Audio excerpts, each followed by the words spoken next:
taktiež aj v Piešťanoch.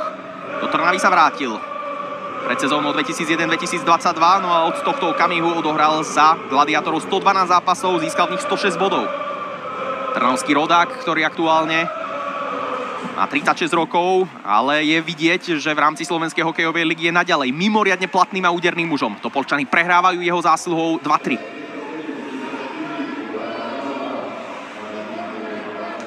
No ale domáci hráči môžu okamžite reagovať. Šach Chvorostov, 3-3.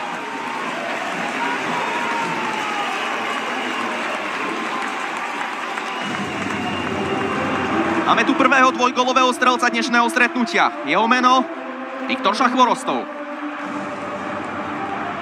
Najlepší strelec Topolčian v tejto sezóne sa zapisuje v dnešnom stretnutí do streleckej listiny 2 presnými zásahmi. Najprv poslal svoj celok do vedenia 2-1 v čase 15:37.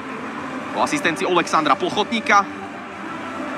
A teraz v bezprostrednej blízkosti hostujúceho gólmana Matúša Naďa nemal problém uspieť. Len chvíľa nekoncentrácie prišla na hostujúcej strane a vychádza Trnavu mimoriadne draho. Legalinova skvelá robota za superovou bránou.